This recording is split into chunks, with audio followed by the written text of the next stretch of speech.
जैन मित्रांनो, स्वागत आहे आपलं तर गुरुजी यूट्यूब चॅनलवर। मित्रांनो, सध्या जे काही टी किंवा सीटेट परीक्षेमध्ये महत्त्वाचा जो काही घटक आहे तो घटक म्हणजे सामाजिक शास्त्र। तुम्ही जर पेपर बघा 2 देणार असाल तर पेपरसाठी बघा 2 साठी सामाजिक शास्त्र हा जो घटक असतो तर तो 60 मार्कासाठी तुम्हाला विचारण्यात येतो। आणि पेपर 1 मध्ये जे काही परिसर अभ्यास ह्या ठिकाणी बघा परिसर अभ्यास जो घटक असतो तर तो 30 मार्कासाठी बघा विचारण्यात येतो। तर पेपर 1 मध्ये देखील इतिहासासंदर्भात जे काही प्राचीन इतिहास असतो तर त्याच्यामधले देखील 2 ते 3 प्रश्न आपल्याला पाहायला मिळतात। आणि ह्या ठिकाणी जे काही सामाजिक शास्त्र घटक असेल तर सामाजिक शास्त्र घटकामध्ये पेपर 2 मध्ये देखील 60 प्रश्नामध्ये आपल्याला जे काही 5 ते 6 प्रश्न सध्या प्राचीन इतिहासावरती सध्या बघा पाहायला मिळत आहे। तर आजपर्यंत जवळपास जे काही 2013 पासून तर 2000 बघा ह्या ठिकाणी 21 पर्यंत प्राचीन इतिहासावरती जे काही प्राचीन सभ्यता असेल तर त्याच्यावरती सध्या बघा प्रश्न 5 ते 6 प्रश्न सध्या विचारण्यात येतात। तर ह्या घटकावरती बघा महत्त्वाचा आपण आजच्या व्हिडिओमध्ये जे काही वन लाइनर प्रश्न आहे प्लस त्या प्रश्नाचं जे काही आन्सरचं ह्या ठिकाणी एक्स्ट्रा माहिती देखील घेणार आहोत, स्पष्टीकरण देखील बघणार आहोत। तर आवर्जून बघा हा व्हिडिओ नक्की शेवटपर्यंत बघा, जेणेकरून तुम्हाला ह्या व्हिडिओच्या माध्यमातून 5 ते 6 मार्काचा नक्कीच बघा फायदा ह्या ठिकाणी पेपर 1 आणि पेपर 2 मध्ये नक्की ह्या ठिकाणी तुम्हाला होणार आहे। तर महत्त्वाचा प्रश्न आहे तर ते प्रश्न आपण ह्या ठिकाणी सुरुवात करूया। तर प्रश्न क्रमांक पहिला बघूया। तर प्रश्न पहिला काय तर बघा, भारतातील प्राचीनतम ज्ञात सभ्यता कोणती आहे? म्हणजे ह्या ठिकाणी जी काही प्राचीन सभ्यता आहे तर ती बघा कोणती आहे? तर ह्या संदर्भात मागे प्रश्न होता। तर जी काही सिंधू सभ्यता आहे म्हणजे सिंधू जी काही सभ्यता आहे तर ते आपल्याला माहिती आहे की भारतीय अतिप्राचीन ही सभ्यता सध्या गणली जाते। आणि सिंधू सभ्यता जो काही कालावधी आहे जो काळ होता सिंधू सभ्यतेचा तर तो म्हणजे ह्या ठिकाणी बघा 3300 ते 1300 BC हा सध्या बघा काळ सध्या सिंधू संस्कृतीचा आपल्याला म्हणता येईल। आणि ही भारत आणि बघा पाकिस्तानात अस्तित्वात असलेली एक प्राचीन सध्या सभ्यता आहे म्हणजेच काय संस्कृती आहे जी तिच्या बघा शहरी नियोजन आणि जलव्यवस्थेसाठी प्रसिद्ध होती। सिंधू संस्कृतीमध्ये आपल्याला माहिती आहे की जे काही शहराचं नियोजन होतं शहर असेल आणि महत्त्वाचं जे काही जल प्रणाली असेल म्हणजे पाण्याचं व्यवस्थापन संदर्भात हे जे काही 2 प्रमुख बघा घटक आहे तर ह्या घटकासंदर्भात सिंधू संस्कृती सध्या बघा ओळखली जाते। आणि ही महत्त्वाची संस्कृतीबद्दल जे काही प्रश्न आहे तर ते मागे टी आणि सीटेटमध्ये देखील सध्या विचारण्यात आले आहे। तर ह्याच्यावरती जर तुम्हाला प्रश्न विचारला तर सिंधू संस्कृती संदर्भात जो काही त्यांचा जो काळ होता तर तो कोणता होता तर बघा 3300 ते 1300 BC हा होता।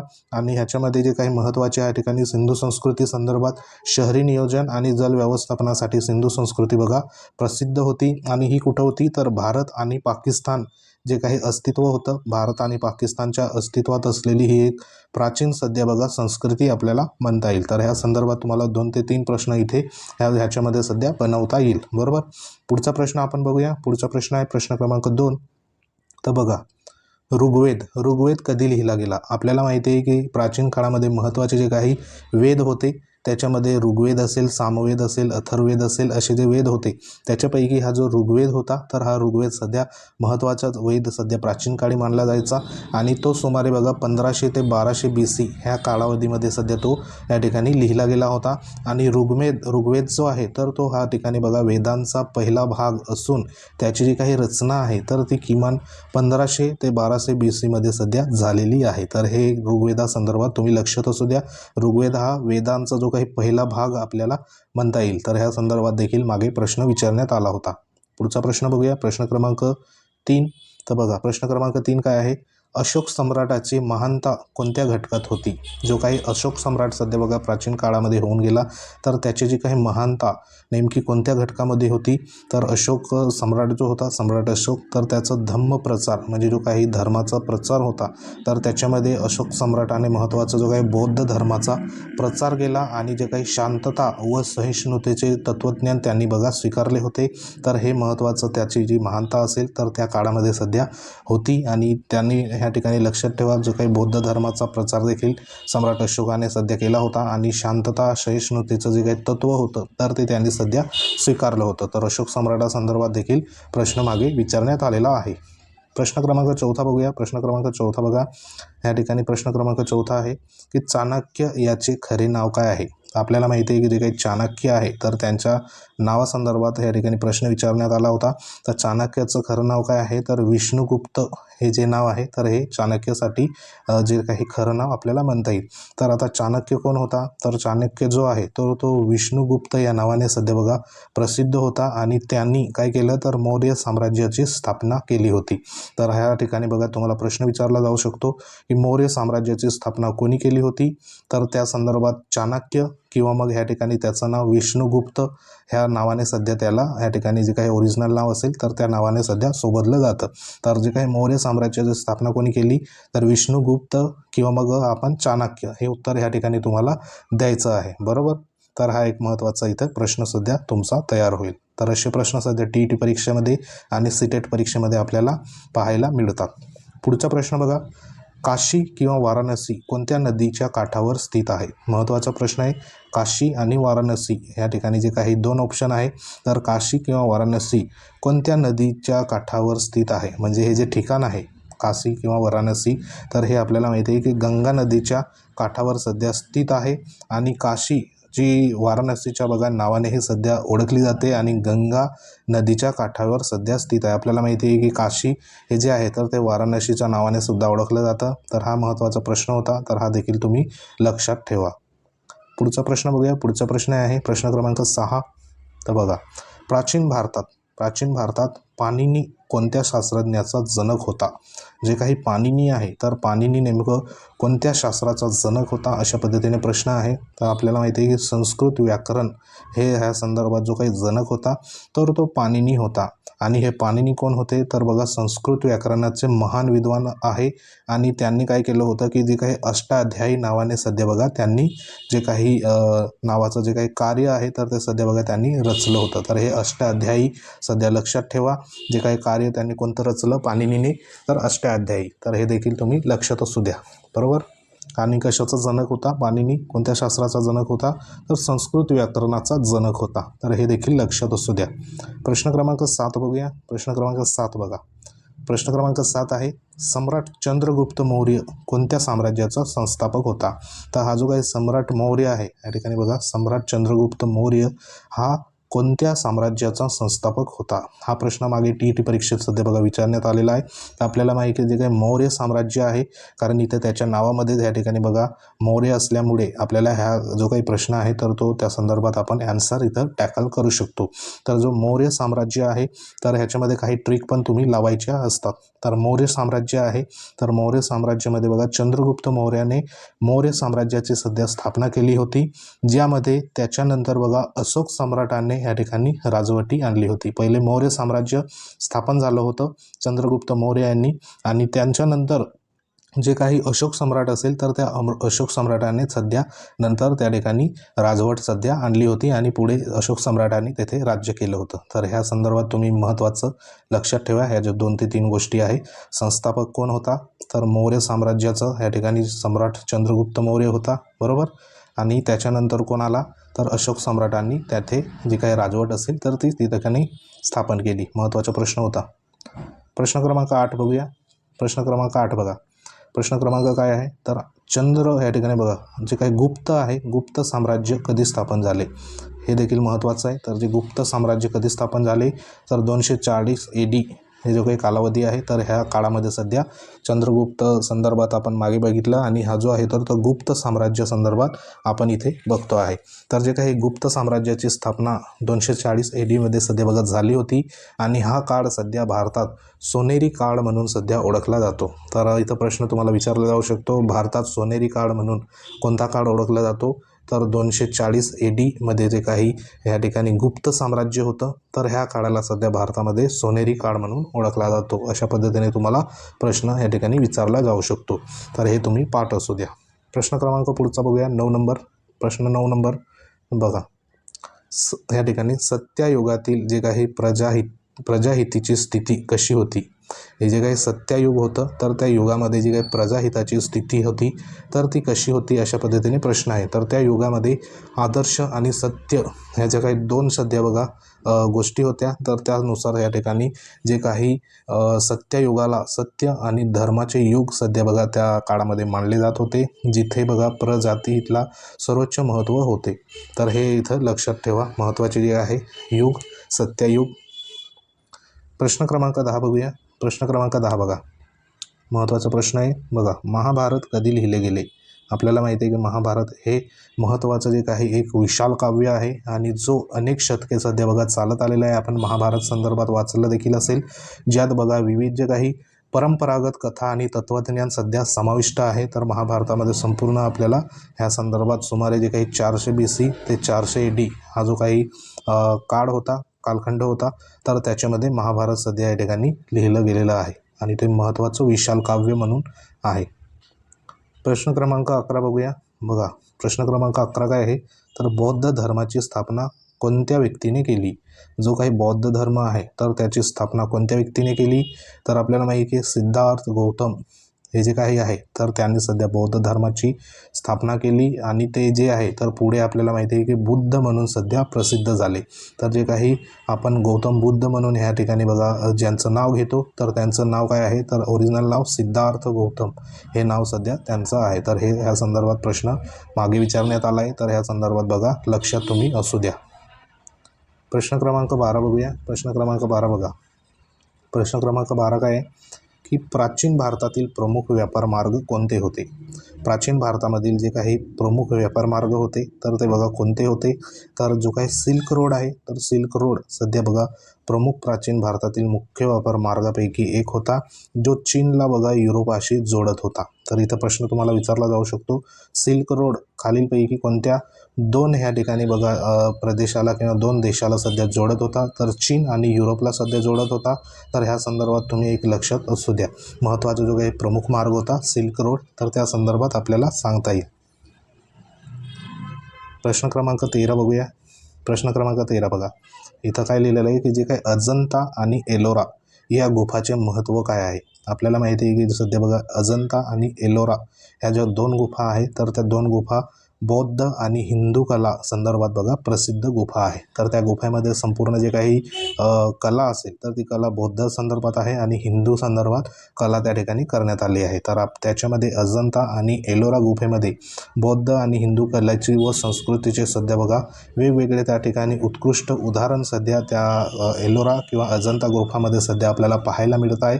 म्हणून ह्या महत्त्वाचं जे काही गुफेसंदर्भात जे महत्त्व सांगता येईल तर ते आपल्याला अशा पद्धतीने इथं सांगता येईल. प्रश्न क्रमांक 14 बघूया. तर बघा, सम्राट अकबराने शाही दरबारी कोणते नवरत्न होते? सम्राट अकबराचे ह्या ठिकाणी शाही दरबारी जे काही नवरत्न बघा कोणते होते, तर त्याच्यामधल्या ज्ञानेश्वरी, तानसेन आणि बिरबल इत्यादी जे आहे तर ते नवरत्नांपैकी एक होते. कारण का, तर जे काही सम्राट अकबर होता तर त्याच्या दरबारीमध्ये एकूण नवरत्नामध्ये तानसेन जो आहे, त्यानंतर बिरबल आणि इतर जे काही महत्त्वाचे जे काही व्यक्ती होते नवरत्नामध्ये त्यांचा समावेश त्या ठिकाणी होता.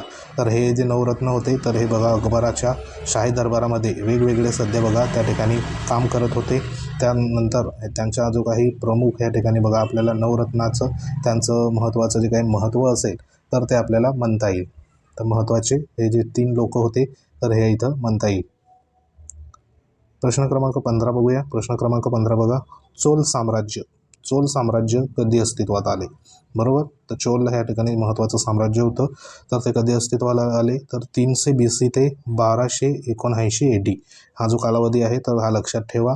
कारण ह्या चोल साम्राज्याचे अस्तित्व ह्या ठिकाणी दीर्घकाल चाललेले असून त्यांनी दक्षिण भारतात बघा महत्त्वपूर्ण जो काही योगदान असेल तर ते हा चोल साम्राज्याने सध्या केलेलं आहे. तर हे महत्त्वाचं तुम्ही लक्षात असू द्या, चोल साम्राज्याने दक्षिण भारतामध्ये महत्त्वाचं योगदान सध्या दिलेलं आहे.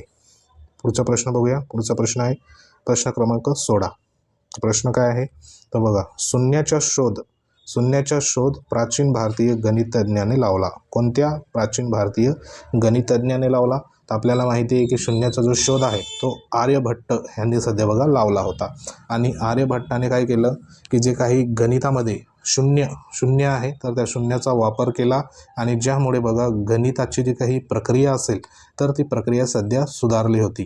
तर ह्याच्यामध्ये शून्य जो आहे तर त्या शून्याला देखील बघा महत्त्वाची जी काही किंमत आहे, कारण शून्याशिवाय ह्या ठिकाणी शून्य जर आपण जे लावला ह्या ठिकाणी एखाद्या संख्येपुढे तर शून्याला देखील किंमत आपल्याला म्हणता येईल. म्हणून हा महत्त्वाचा जो काही शून्याचा शोध होता तर तो आर्यभट्ट ह्यांनी सध्या बघा लावला होता आणि त्यामुळे गणिताची जी काही प्रक्रिया असेल तर ती बघा प्रक्रिया सध्या सुधारली होती. प्रश्न क्रमांक ह्या ठिकाणी 17 बघूया. प्रश्न क्रमांक 17 बघा. प्रश्न क्रमांक 17 आहे, नालंदा विद्यापीठ कधी स्थापन झाले? जे काही नालंदा विद्यापीठ आहे तर ते कधी स्थापन झाले? 5व्या शतकामध्ये सध्या स्थापन झाले. आणि नालंदा विद्यापीठ हे बघा एक प्राचीन सध्या भारतातील एक प्रसिद्ध शैक्षणिक केंद्र आहे, जे बुद्ध धर्माचे बघा अध्ययन करण्यासाठी प्रसिद्ध आहे. तर नालंदा जे काही विद्यापीठ आहे कशासाठी प्रसिद्ध आहे? बुद्ध धर्माचे अध्ययन करण्यासाठी. बुद्ध धर्म नेमका काय होता, कशा पद्धतीने बुद्ध धर्माचं जे काही आचरण चालायचं तर त्या संदर्भात बघा जे काही अध्ययन असेल म्हणजे जे काही शिकणं असेल तर त्याच्यासाठी महत्त्वाचा नालंदा विद्यापीठ म्हणून ओळखला जातो. आणि त्याची स्थापना 5व्या शतकाच्या ह्या ठिकाणी जवळपास त्या ठिकाणी झालेलं आपल्याला दिसून येईल. आणि हे एक महत्त्वाचं भारतातील एक प्राचीन शैक्षणिक सध्या केंद्र नालंदा विद्यापीठ म्हणून ओळखलं जातं. तर हे लक्षात असू द्या, मागे देखील प्रश्न विचारण्यात आला होता. प्रश्न 18, पुढचा प्रश्न बघा 18 नंबरचा प्रश्न, प्राचीन भारतातील जे काही साम्यवादी विचारधारा कोणत्या व्यक्तीशी संबंधित आहे? साम्यवादी जी विचारधारा आहे तर त्या संदर्भात ह्या ठिकाणी प्रश्न होता. तर आपल्याला माहिती आहे की महावीर जे आहे तर हे महावीर कोण होते? तर जैन धर्माचे सध्या संस्थापक होते आणि त्यांनी साम्यवादी तत्त्वज्ञानाचे सध्या समर्थन केले होतं. तर ह्या संदर्भात तुम्हाला प्रश्न विचारला जाऊ शकतो, जैन धर्माचे संस्थापक कोण होते? तर महावीर, बरोबर. साम्यवादी विचारधाराचे ह्या ठिकाणी कोणी पुरस्कार केला होता? तर ह्या ठिकाणी महावीर यांनी. आणि ते महत्त्वाचे त्या संदर्भात बघा महत्त्वाचे जे काही समर्थन करणारे आपल्याला म्हणता येईल महावीर. प्रश्न क्रमांक 19, प्रश्न क्रमांक 19 बघा महत्त्वाचे प्रश्न आपण सध्या इथं घेत आहोत. हे प्रश्न रिपीट होताना आपल्याला आढळून आले आहे, त्या संदर्भात बघा इथं तुम्हाला कळेल. बघा, सातवाहन साम्राज्य कोणत्या काळात होते? सातवाहन जे साम्राज्य आहे तर ते कोणत्या काळात होते? तर BC बघा 1 BC ते 3 AD ह्या काळामध्ये सध्या सातवाहन साम्राज्याचे भारतातील दक्षिणात महत्त्वपूर्ण सध्या त्यांनी भूमिका बाजवली होती. सातवाहन जे साम्राज्य आहे तर आतापर्यंत आपण जे काही ह्या ठिकाणी सिंधू संस्कृती असेल, बरोबर, मौर्य साम्राज्य असेल, आता सातवाहन साम्राज्य आहे तर हे महत्त्वाचे काही साम्राज्य आहे प्राचीन काळामध्ये तर ते सध्या बघा होऊन गेले. त्या संदर्भात माहिती आपण बघितली आहे. पुढचं बघा, पुढचा प्रश्न आहे प्रश्न क्रमांक 20. तर बघा जे काही हडप्पा सभ्यतेचे केंद्रबिंदू कोणता होता? तर ह्या ठिकाणी बघा जी काही हडप्पा संस्कृती संदर्भात हा शब्द आहे तर हडप्पा संस्कृती संदर्भात जे काही केंद्रबिंदू नेमकं कोणतं होतं? तर सिंधू नदी हा महत्त्वाचं हडप्पा संस्कृती संबंधित जे काही सिंधू नदीच्या काठावर बघा अस्तित्वात असलेली जी काही सभ्यता असेल किंवा संस्कृती होती ज्यामुळे त्यांना जलसंपत्ती उपलब्ध होत होती. तर हे देखील एक तुम्ही लक्षात असू द्या. प्रश्न क्रमांक 21 बघूया. प्रश्न क्रमांक 21 बघा, राजाराम मोहन राय याचे योगदान नेमकं काय होतं? राजाराम मोहन राय आपल्याला माहिती आहे की सामाजिक सुधारणा संदर्भात त्यांचं महत्त्वाचं योगदान होतं आणि ते समाजातील अनेक जे काही समस्या असेल सामाजिक समस्यावर प्रकाश टाकण्याचं आणि ते सुधारण्याचं त्यांनी काम केलं आहे, म्हणून महत्त्वाचं राजाराम मोहन रायबद्दल आपल्याला म्हणता येईल. प्रश्न क्रमांक 22 बघूया. प्रश्न क्रमांक 22 बघा, तक्षशिला कशासाठी प्रसिद्ध आहे? जे काही तक्षशिला आहे तर ती कशासाठी प्रसिद्ध आहे? तर आपल्याला माहिती पाहिजे की तक्षशिला काय आहे तर प्राचीन विद्यापीठ आहे. तक्षशिला काय आहे? प्राचीन विद्यापीठ आहे आणि हे एक प्राचीन सध्या बघा भारतातील एक प्रसिद्ध विद्यापीठ आहे जिथे अनेक विद्वान शिक्षण सध्या घेत आहे. तर तक्षशिला संदर्भात लक्षात असू द्या विद्यापीठाचं नाव आहे. प्रश्न क्रमांक 24 बघा, प्रश्न क्रमांक 24 काय आहे तर वेदांत या तत्त्वज्ञानाचा अर्थ काय? वेदांत या तत्त्वज्ञानाचा अर्थ काय अशा पद्धतीने प्रश्न आहे. तर वेदांताचा अंत असा या ठिकाणी बघा ह्याचा अर्थ असतो, कारण वेदांत म्हणजे काय? वेदांताचा अंत किंवा अंतिम तत्त्वज्ञान जे उपनिषदावर आधारित असते, म्हणून ह्या ठिकाणी वेदांताचा आपल्याला अर्थ सांगता येईल. प्रश्न क्रमांक 24 बघूया. प्रश्न क्रमांक 24 तर बघा प्रश्न क्रमांक 24 काय आहे तर मौर्य साम्राज्याचा सर्वात मोठा सम्राट कोण होता? जे काही मौर्य साम्राज्य होतं तर त्याच्यामधला सर्वात मोठा सम्राट कोण होता? तर आपल्याला माहिती आहे की मौर्य साम्राज्यामध्ये सम्राट अशोक हा महत्त्वाचा बघा त्या काळामध्ये महत्त्वाचा सर्वात प्रसिद्ध सम्राट होता ज्याने जो काही बुद्ध धर्माचा सध्या प्रचार केला होता. तर ह्याच्यामध्ये तुम्ही लक्षात असू द्या, मौर्य साम्राज्य आलं तर सम्राट अशोकाचं नाव येणार आणि त्यांनी काय केलं होतं की बौद्ध धर्माचा या ठिकाणी बघा त्या काळामध्ये सध्या त्याने प्रचार आणि ह्या ठिकाणी केलेला होता. हे एक लक्षात ठेवा. पुढचा प्रश्न बघूया. पुढचा प्रश्न आहे प्रश्न क्रमांक 25. तर बघा, प्राचीन भारतात उपनिषद याचा उद्देश काय होता? उपनिषद ह्याचा उद्देश काय होता प्राचीन भारतामध्ये? तर आत्मा आणि ब्रह्म यांच्यातील संबंध सांगण्याचं काम ह्याच्यामध्ये सध्या बघा झालेलं होतं. आणि उपनिषदामध्ये आत्मा आणि ब्रह्म याचा जो काही संबंध असेल तर तो सध्या बघा स्पष्ट केला होता. आणि त्याच्यामध्ये तत्त्वज्ञानाचं सध्या गहन अध्ययन म्हणजे जे काही तत्त्वज्ञानासंदर्भात त्याच्यामध्ये सखोल या ठिकाणी जे काही वर्णन असेल तर ते करण्यात आलं होतं. म्हणून उपनिषदामध्ये आत्मा आणि ब्रह्मा याच्यातील जो काही संबंध असेल तर तो संबंध सांगण्याचा प्रयत्न सध्या केलेला होता. तर हे तुम्ही एक लक्षात असू द्या. पुढचा प्रश्न घेऊया. पुढचा प्रश्न आहे प्रश्न क्रमांक 26. तर बघा, चैतन्य महाप्रभू कसे ओळखले जातात? म्हणजे जे काही चैतन्य महाप्रभू आहे तर ते काय म्हणून ओळखले जातात? तर भक्ती आंदोलनाचा नेता म्हणून सध्या चैतन्य महाप्रभूंना ओळखलं जातं.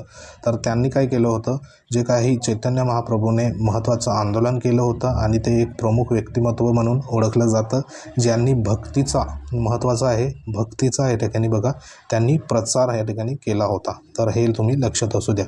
तर जे काही चैतन्य महाप्रभू होते तर त्यांनी भक्तीचे आंदोलन केले होते, त्यांना भक्तीचा नेता म्हणून ओळखतात आणि त्याने भक्तीचा प्रचार देखील केलेला होता. तर हे तुम्ही 2 ते 3 प्रश्न याच्यावरती तुम्हाला बनू शकतात. पुढचा प्रश्न बघूया. प्रश्न क्रमांक 27. तर बघा, गुरु नानक संदर्भात आहे. गुरु नानक कशाला म्हणजे ओळखले जायचे? गुरु नानक आहे ते कशा संदर्भात प्रसिद्ध होते? तर आपल्याला माहिती आहे की सिखांचं जे काही धर्माचं संस्थापक शीख धर्माचा संस्थापक कोण होते? तर गुरु नानक होते. बरोबर. गुरु नानक हे शीख धर्माचे संस्थापक होते आणि ज्यांनी धार्मिक सहिष्णुतेवर जे काही जोर दिला होता. तर हा महत्त्वाचा गुरु नानक संदर्भात आपल्याला म्हणता येईल. तर ह्या संदर्भात देखील प्रश्न सामाजिक शास्त्रामध्ये सध्या बघा विचारण्यात आलेला आहे. प्रश्न क्रमांक 28 बघूया. प्रश्न क्रमांक 28 बघा, भारतीय इतिहासात कौटिल्य कोणत्या पुस्तकासाठी प्रसिद्ध आहे? कौटिल्य जे आहे तर ते कोणत्या पुस्तकासाठी प्रसिद्ध आहे? तर आपल्याला माहिती आहे की अर्थशास्त्र आहे, इकॉनॉमिक्स. बघा, इकॉनॉमिक्स जे आहे अर्थशास्त्र, तर त्या अर्थशास्त्राचं जे का महत्त्वाचं पुस्तकाचं राजकारण असेल, अर्थशास्त्र असेल किंवा सामाजिक व्यवस्था याच्यावर त्यांनी विचार सध्या मांडलेले आहे. तर अर्थशास्त्रासंदर्भात कौटिल्य जे आहे तर ते सध्या बघा प्रसिद्ध आहे. ह्या संदर्भात मागे प्रश्न TET परीक्षेमध्ये विचारण्यात आलेला प्रश्न आहे, तर IMP करा. पुढचा प्रश्न बघूया. प्रश्न क्रमांक 29. तर बघा, मायासूर कशासाठी प्रसिद्ध आहे? मायासूर काय आहे?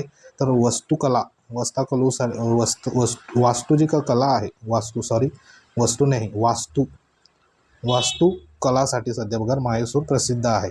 आता वास्तू जी काही कला आहे त्या कारणामुळे जे काही मायासूर आहे तर त्यांनी सध्या बघा विशेष जे काही उल्लेखनीय काम सध्या प्राचीन काळामध्ये केलं होतं, म्हणून मायासूर वास्तुकला संदर्भात प्रसिद्ध आहे. तर असे हे जवळपास जे IMP प्रश्न होते तर ते प्रश्न सध्या बघा आपण इथे बघितले आहे. तर ह्या संदर्भात आपल्या प्लेलिस्ट देखील आहे यूट्यूब चॅनलवर, तर ते देखील तुम्ही त्या ठिकाणी जाऊन बघू शकतात. कारण हे जे प्रश्न आहे तर सध्या मागे TET परीक्षा असेल आणि CTET परीक्षेमध्ये सध्या आलेले प्रश्न आहे आणि त्या संदर्भात ह्या महत्त्वाचा जे काही व्हिडिओ होता तर हा परिसर अभ्यास आणि सामाजिक शास्त्रासंदर्भात होता.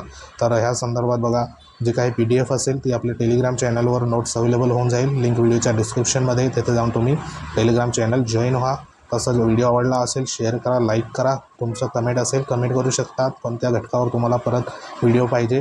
तर भेटू आपण एखाद्या महत्त्वाच्या इन्फॉर्मेशनमध्ये. तोपर्यंत जय हिंद, वंदे मातरम.